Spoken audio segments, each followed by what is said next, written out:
Hey, sweet friends. I haven't been checking in all that much recently. It's been summer. There's been other things going on, and I've just taken a little bit of a break and some personal time. But I wanted to drop in today and just talk about a lot of the folks that I work with.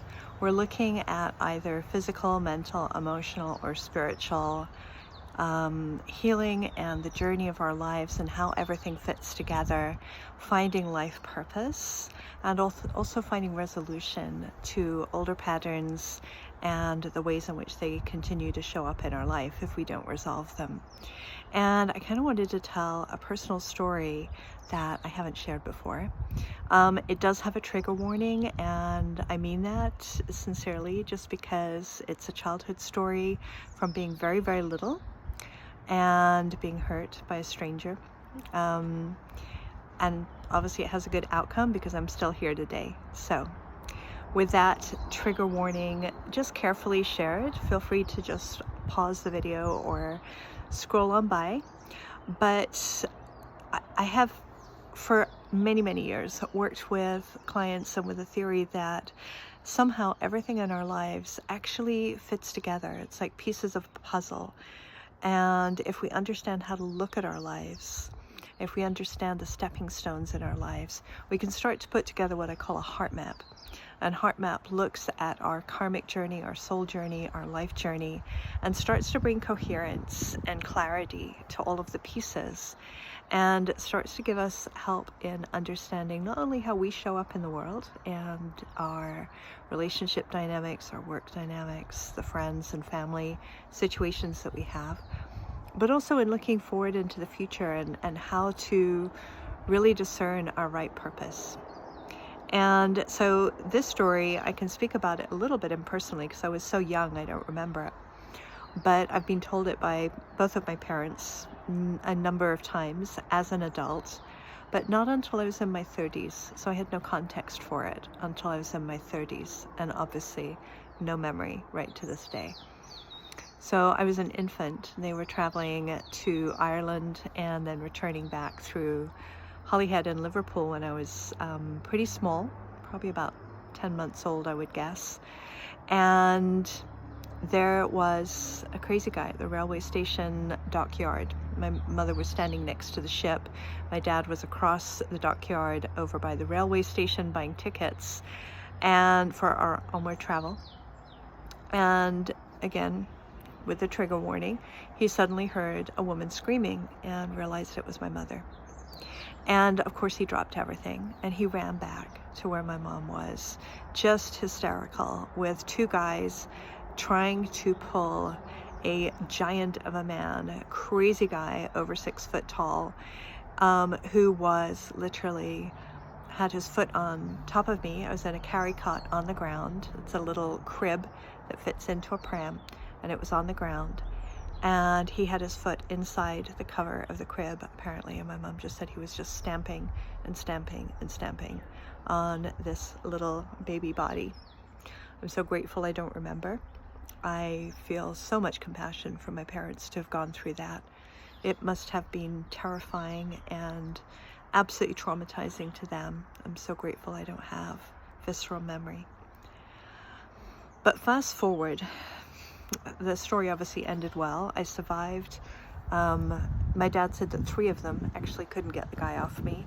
He was too strong, too big, too heavy, too strong, too tall. And at some point, as the boat was unloading during those moments that they were trying to get him off of me, there was a coffin that was unloaded from the ship. And apparently the crazy guy looked at the coffin and just froze briefly.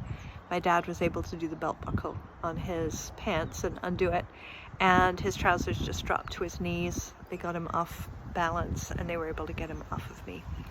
And my mom said that she didn't even look in the crib. She just assumed I had died, that there was no way I could possibly survive the attack. And so she didn't look in there for a long, long time because she was sure it was just going to confirm her worst fear. But somehow, through the grace of the divine, through the grace of God, somehow I survived. So fast forward into my working career, all of a sudden I'm working in craniosacral therapy. And what I learned from working with the body in this way, as I have learned how to start going back and reworking the healing to my body that adapted to all of that early childhood injury from that attack. There's a lot of places in the physical body, especially in my 30s, that went through extreme, I would say, delayed healing pain. For about 8 years, I was in so much pain, it was just almost impossible to function, actually.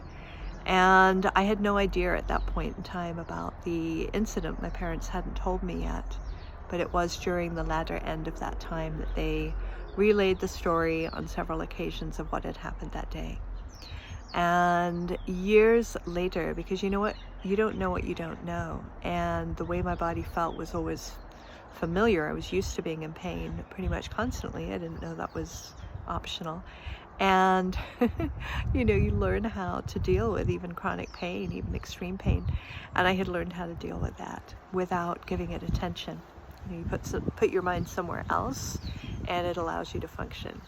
And being single and needing to support myself, being far from family or friends or home, was probably a blessing in a way, because it caused me to have to find a way to deal with that level of injury and pain that had started to show up.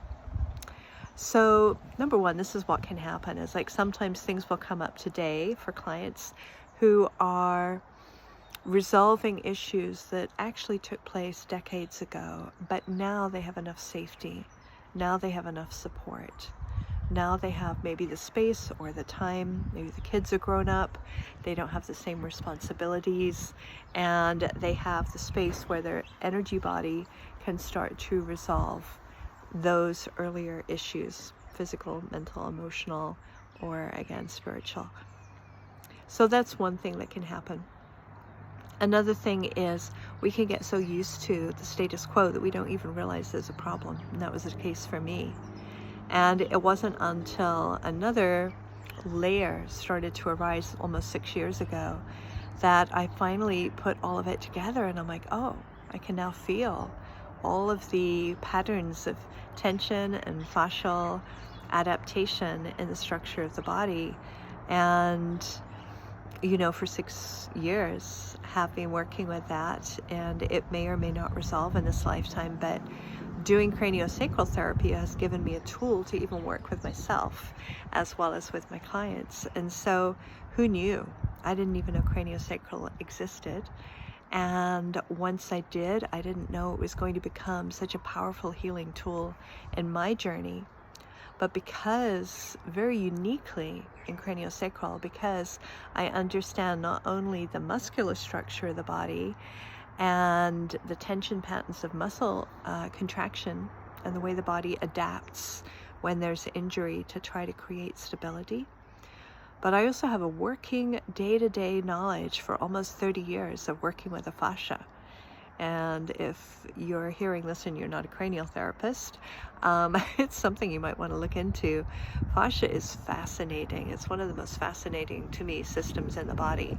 It's like the World Wide Web, but on the inner, for the inner body. It's apparently a single-celled system that just, it's all one contiguous system that runs throughout the whole body, surrounding every joint, every body cavity, every organ, and it has structure, has tremendous force, but it also has elasticity. But the tensile force when there's an adaptation is huge. It's immense. And so the pain or the pressure when fascia is in contraction, especially if it's for decades, can be a lot. It can be intense. And yet at the same time, we get used to what we're used to, and we don't know what we don't know. And we can get very used to a status quo. So in terms of just looking at one avenue of my heart map, the stepping stones in my life, I could say that injury, which was so radical, number one, set me up in a certain way emotionally in how I respond to shock or trauma. It's got a very specific pattern. That has helped me immensely working with clients because I understand it from the inside out. Also, the physical injury, which I'm so grateful I don't remember, And yet my body has had to learn over decades to resolve. And I would not have the same working knowledge of the body if I hadn't gone through that, and I wouldn't have been able to help the number of people I have, probably thousands of people at this time. I mean, certainly thousands of people. It's been almost 30 years. That I can help in a very specific, structured way, because I'm very familiar with working with the fascia, not only with my clients, but also just with consciousness, adapting and shifting the fascial tensions in my own body over decades. A lot of times without initially even realizing what I was doing. I was just trying to be functional in the world and to be able to take care of myself. And yet it's given me a body of knowledge that you can't possibly learn in a book.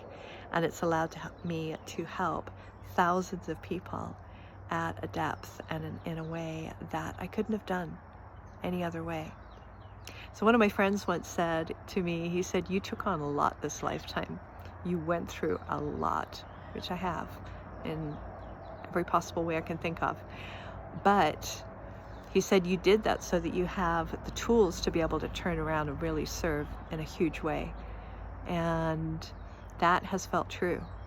And we all have stepping stones in our lives. Hopefully most of them are not that dramatic. Some are more so. But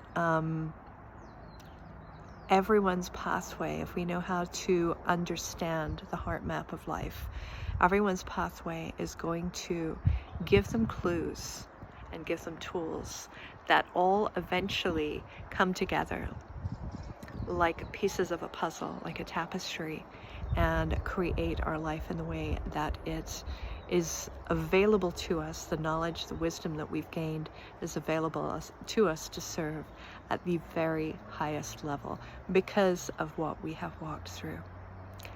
So that is one facet of what I work with people. There are so many different layers. That's one aspect that I work with my clients, is helping to piece together that heart map so that we can not only learn from our journey, but honor it and also see how everything fits together at a really extraordinary, really profound level. And suddenly then we have our own heart map, our own chart that helps us to see the journey of our lives and how everything actually fits together in a way that becomes perfect through imperfection. Sending so much love, so much blessings, and just wishing you all the grace, all the aloha, and so much love. Namaste.